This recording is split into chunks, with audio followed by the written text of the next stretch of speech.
I never expected the first real crack in my marriage to come from a therapist's calendar. Melanie and I had been together for 7 years, married for 5, raising a beautiful little girl named Sophie in a house that echoed with bedtime stories and the rhythmic hum of our dishwasher after dinner. We were the family people envied at school drop-offs. We dressed well, we smiled wide, and we gave off the scent of quiet domestic success.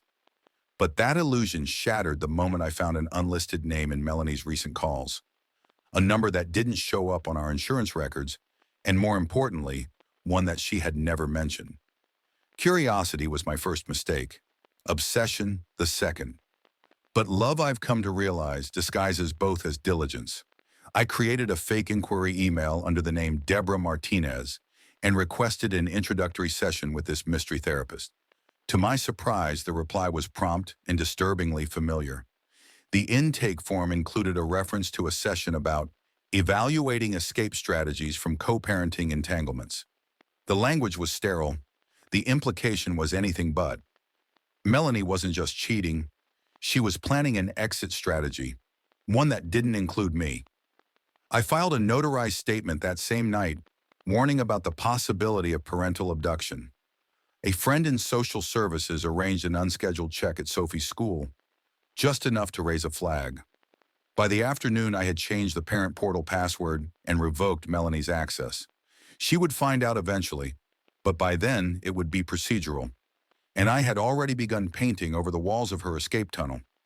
Then I did something I never thought I would do. I submitted a formal complaint to the therapist's office. I quoted a single phrase from her notes. "A window is closing, and I must jump," and argued that it constituted a veiled threat of parental flight. The fallout was immediate. Melanie's sessions were suspended indefinitely. Her lover, whoever he was, stopped responding to her calls. I had filed for permanent custody by the end of that week. The courthouse clerks knew me by name before Melanie even knew I had taken legal action. I printed transcripts, collected screenshots, compiled phone logs. By the time we stood in front of a judge, the evidence looked more like a security breach than a custody petition. Melanie wasn't allowed to even call our daughter without supervision. And in Sophie's room, where once hung a colorful, frayed world map Melanie had bought during a trip to Madrid, I replaced it with a new one, glossy, laminated, untouched. The old one I tore into 4 pieces and burned in the backyard, while the charcoal grill hissed in protest. But nothing burns clean. A few weeks later, I noticed something new. Our joint checking account had unusual activity, large cash withdrawals made on the 5th of every month. I set up the laptop webcam to record whenever the pantry door opened. On a Thursday night, while I pretended to be deep in an email thread, I watched Melanie hide a cloth-wrapped box behind the flour bags. I waited until the house was quiet and retrieved it. Inside, stacks of hundreds, some bundled with hotel stationery bands. I embedded a tiny tracker inside the box's frame and returned it without altering a single crease in the wrapping. A week passed before the tracker pinged me. At the front of a downtown hotel, Melanie handed the box to a man I didn't recognize. He wore a faded jacket and took the package with a practiced motion, as if this had happened before. I froze the moment on my screen and sent it to an email address I found linked to him. "The money's not yours. The proof is." 2 days later, I called the police, claimed a theft of $12,000, the same box, the same bills. Melanie panicked when the officers arrived. Her story changed 3 times in 5 minutes. I didn't accuse her. I simply answered their questions and stepped aside. Her account froze the following day. My attorney filed a formal complaint citing misuse of marital funds. I attached the bank statements, the photo, and a screenshot from the tracker app showing her exact location at the handoff. By the end of the week, her electric car, a sleek silver model bought during our last tax season, appeared for auction under her name. I bought it anonymously through a partner company, then transferred the title to Sophie's name. She wouldn't drive it for another 10 years, but the symbolism was the point. I replaced the pantry shelf that held the cash box with a wooden plaque. Just one word etched into it: emptiness, like trust. Melanie never asked about the missing shelf. I never offered an explanation, but I knew this wasn't over, because deceit, like mold, never settles in just one corner. It grows wherever you leave the light off. Melanie had grown quiet since the courtroom stripped her of phone privileges. Not out of guilt. She wasn't the type. Her silence was more tactical, like a wolf circling unseen in the brush, waiting for the wind to shift. She no longer fought back directly. Instead, she moved beneath the radar, the way a person behaves when they're rehearsing a version of themselves they hope someone will believe later. Her social media remained untouched for weeks, which meant one of two things. She was retreating, or she was planning. The answer came to me one morning when I spotted a name on a design agency invoice tied to one of my former clients. A quick search led me to a logo, an abstract feather, sleek and modern, with a slogan underneath, Unbound Living. Something about it stung. I'd seen Melanie sketching variations of that feather months ago on the back of our grocery lists. Now it had a registration draft filed in her handwriting. That afternoon, I bought the domain unboundliving.com, registered the trademark, and launched a holding site. On the homepage, I wrote, "Ideas without loyalty are theft." Below that, a countdown clock ticked down toward a future date. The reveal. No details. Just a timer and the kind of phrasing that made investors skittish. By the time Melanie realized her branding had been hijacked, it was already archived and linked to her name. Her potential partner pulled out. The business account froze. I heard through a colleague that she showed up at the agency shaking, demanding they scrub the project from their servers. But digital ghosts don't die easily. And thanks to a contact in the open source design community, her logo soon popped up on a satirical site that collected visual assets for betrayal-themed memes. One showed a cartoon woman parachuting out of a burning house, clutching the feather logo like a flag. The title, Unbound, Unfaithful, Unemployed. 2 weeks passed before she emailed me directly, the tone shifting between professionalism and veiled panic. I didn't respond. I simply revoked her access to every remaining shared account. No more family storage, no more photo albums. I uploaded our last family portrait, Sophie between us, Melanie smiling with the same eyes she'd later turned toward another man, and edited it until only Sophie and I remained. I sent that version back to her with a note that read, "This is what's left after you." But Melanie wasn't done. Desperation has a smell. I could feel it before I even opened the envelope dropped in my mailbox that Friday. Inside was a flyer, hand-printed, creased from her purse, promoting a new therapy group called Pathways for Conflicted Couples. There was no return address, but I recognized the font she loved. She had created a new persona and was trying to salvage control. So I built a better trap. I developed a fake therapy initiative. The Reconciliation Initiative, a workshop for radical honesty in relationships. I seeded it through obscure social media channels and partner blogs, the kind Melanie used to follow. I made sure the tone was edgy and transformative, sprinkled with just enough therapeutic buzzwords to sound legitimate. It didn't take long. She signed up under her real name, though her +1 was listed only as Cameron. The session took place at a rented studio. 6 participants, all actors. 2 facilitators, also actors. A one-way mirror. And me, in the room behind the glass, headphones on, heart barely beating. She arrived holding his hand, laughing too loud, scanning the room like a tourist in her own life. I watched her sit in a circle and confess calmly that she was torn between obligation and excitement. She described Cameron as someone who sees her better, someone who makes her feel like herself again.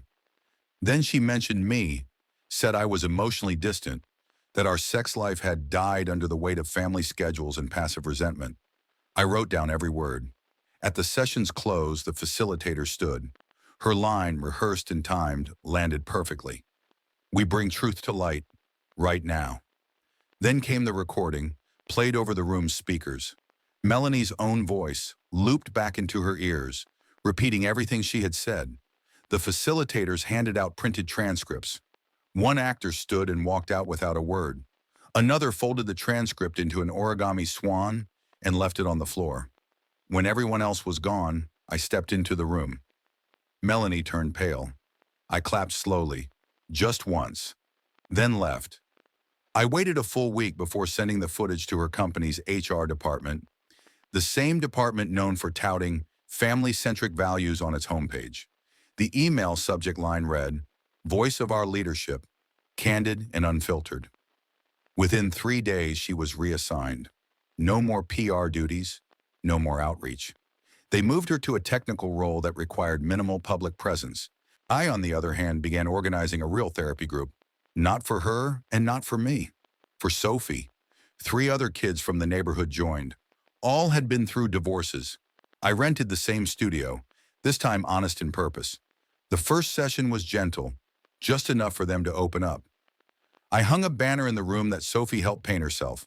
It said, "Silence is more honest than promises." She smiled when I told her it was true. And still I knew Melanie wasn't done. Because the truly broken don't rebuild. They crawl deeper into the fractures and try to drag you in with them. There's a kind of silence that comes after you've disarmed someone so completely, they don't know what to do with their own hands anymore. That was the silence Melanie carried now.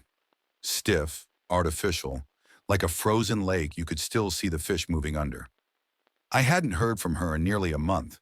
Not a single email, not a legal challenge, not even a plea to see Sophie. But I didn't take it for peace. I knew it was strategy. Her ego had taken hit after hit, and somewhere under that silence, she was waiting for me to slip. But I never gave her the chance. One evening, while checking the mailbox, I found a glossy pamphlet folded neatly between junk mail and a real estate flyer. On the front was a familiar image, a feather logo. Beneath it, the phrase, "Begin again, authentically." A phone number, no address, no names. I didn't need one. Melanie was trying to relaunch her failed Unbound Living brand through underground coaching seminars. This time, she'd stripped the business of her own name. She thought a quiet comeback would avoid detection. She was wrong. I made a few calls. First to my friend at the Department of Business Licensing. The number on the pamphlet was connected to an LLC just days old, but the IP from the business registration traced back to a laptop Melanie still used. The second call went to a contact in the events bureau. I reserved a venue for the same day she'd booked hers, in the same building, just 2 floors up. Then I launched a site that mirrored her new project's design, except this one loaded with pop-ups, quoting lines from her recorded therapy session.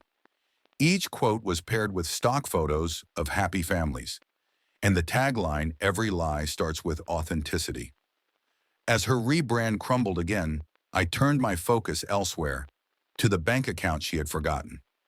Before our separation, Melanie had handled most of the lifestyle spending. Boutique groceries, gym memberships, digital subscriptions. I rarely asked questions. That trust had cost me more than I realized. Digging through my archived emails, I found auto-renewals for services I'd never used, apps I'd never downloaded, monthly payments to something called the Fieldstone Collective. It took some digging. Fieldstone was a curated retreat company, weekend escapes for creative professionals. I checked the list of past attendees. Melanie had attended 3 times over the last 18 months, all under the radar, listed as single. The next retreat was scheduled for the following weekend. A secluded property 3 hours away, known for having no cellular signal and no judgment. I booked a nearby motel under an alias and waited. Friday night, I watched from a hillside through binoculars as she arrived. She wore a wine-colored scarf I remembered buying her the year before. She held hands with a man I'd never seen. Gray-bearded, mid-40s, the kind of face people mistake for gentle because it's quiet. They checked in. An hour later, the cabin lights dimmed. I stayed in my car until the sun rose. Then I paid a visit. Using a drone I'd packed in my trunk, I flew a small camera-equipped device over their rented cabin. The footage I recorded wasn't graphic, but it was enough. 2 figures closely embraced on the porch, one sitting on the other's lap. I edited the video into a silent 30-second loop. No sound, no words, just the image. Then I sent it to the retreat organizer's inbox with the subject line, "Leadership Conduct, Important Footage." By Monday, their program director had resigned. Melanie's name was removed from the website. I knew she'd find out soon that I was behind it, but it wouldn't matter. This wasn't about retaliation. It was erosion. One lie at a time, exposed until nothing could hold its weight anymore. At home, I found Sophie coloring the edges of the new map in her room, tracing borders with bright marker lines, reshaping geography in her own image. I asked her if she wanted to go to the planetarium this weekend. She said yes without hesitation. The way she said it made me pause, not because of the excitement, but because she no longer asked, "Is Mom coming too?" That innocence had died quietly, somewhere between the custody hearing and the first school event Melanie never showed up for. The next day, I logged into our shared cloud storage one last time, the final corner she hadn't remembered to back up. There I found dozens of draft letters, some never sent, some sent and later deleted. Most were addressed to me. Some were strange manifestos about emotional freedom, others self-absorbed apologies written in the third person. But one stood out. It was written to Sophie. She never sent it. In it, she described herself as a soul trapped by roles, said she felt drained by obligation, and that Sophie would understand someday. She closed with, "When you look back, know that I never stopped loving you. I just stopped recognizing myself." I printed the letter, folded it, placed it in a fireproof safe labeled "For her 18th birthday." Then I erased the cloud, erased the drafts, erased everything. The next morning, Melanie finally called. The number was unknown, but I knew the cadence of her hesitation even before I answered. Her voice wavered between desperate calm and forced restraint. She said she wanted to talk about a new arrangement, said she was feeling stronger now, healthier, grounded. I told her she could send it to my lawyer. Then I hung up. 3 hours later, I got an alert from the school. Someone had tried to reset the parent portal access. Melanie had tried to claw her way back in. I changed the password again, added two-factor authentication, and underneath the security prompt, I left a personal message that would never show up for anyone but me. Some doors, once closed, should stay that way. Because I knew the end wasn't far, but the end had to be mine. Melanie never stopped clawing at the walls. She just learned how to do it quietly. Through friends of friends, soft contacts, and digital whispers, she tried to rebuild what she once thought she deserved. Not just her reputation, but the illusion of innocence she lost the day she opened a second life behind my back. But illusions, once shattered, cut the hands that try to piece them back together.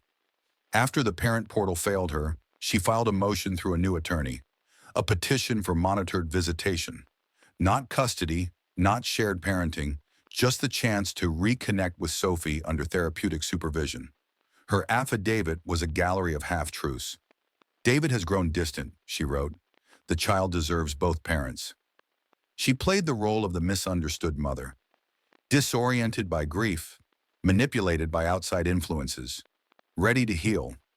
She included screenshots of old family vacations, a kindergarten drawing Sophie had made years ago, and a cherry-picked email where I asked her if she'd be home for dinner. I responded by attaching the footage from the staged therapy session, a notarized statement from the school counselor about Melanie's sudden absence from Sophie's life, and a sealed transcript of her unsent letter. I didn't need to testify. The evidence did it for me. The court denied her motion. That same week, her company announced a restructure. Her name wasn't on the new org chart. Quietly, she was let go, under the shadow of vision misalignment. Her projects were reassigned, her office cleaned out. The woman who once hosted PR seminars about brand sincerity now spent her mornings in a rented studio, filming yoga content no one watched, trying to reshape herself into a palatable version of the person she'd betrayed. But I wasn't done yet.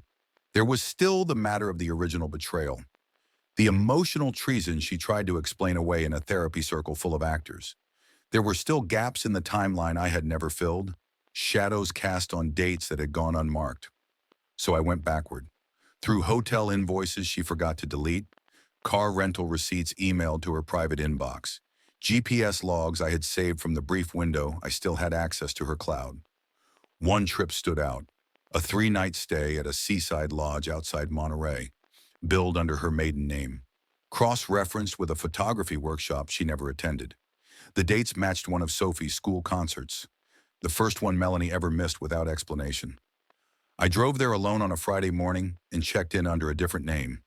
The clerk recognized her photo, said she was a charming guest, said she brought a partner who kept to himself. I smiled, thanked him, and requested the adjoining suite. The same one she'd once stayed in, now renovated, now hollow. In that room, I left a note. Not to her. She'd never come back. To the next person who tried to become someone else for 3 nights and call it freedom. What you run from doesn't vanish. It waits, just long enough for you to believe you've outrun it. Then I drove home. That night, I pulled Sophie's drawer open, found the map she had been coloring for weeks. Every country painted in shades of orange and blue, but one corner remained white. The place where Spain should have been. Madrid, where Melanie had first picked out that original map all those years ago. The one I burned. I handed Sophie a red marker and asked if she wanted to finish it. She nodded, colored it carefully. I didn't know what color to make it, she said. I wasn't sure if it's part of the story anymore. It is, I told her, but it's your story now. Later that month, my attorney forwarded an email. Melanie's lawyer was requesting mediation. She wanted to rebuild the co-parenting framework, to collaborate on future planning, to re-engage from a space of mutual trust. The jargon dripped from the page like someone choking on a self-help book. I declined, formally, coldly, but I sent one last message. A package, actually. Inside a leather-bound folder. In it, copies of every printout she once thought was buried. The therapy script, the hotel receipts, the bank withdrawals, the transcript from her mock retreat confession. On top of it all, a Polaroid photo I'd taken the day I won full custody. Sophie and I at the planetarium, her hand gripping mine, the starlight reflected in both our eyes. Taped to the folder's edge was a card. Just 5 words burned into the paper with a branding iron I borrowed from a friend who restores furniture. This is what you chose. No name, no address, just delivery confirmation. Melanie didn't respond. She knew there was nothing left to say. She disappeared after that. Moved out of state, they said. Started working under a different last name. Changed her email, deleted her old handles, tried to erase the echo of the life she tore apart. She never reached out again.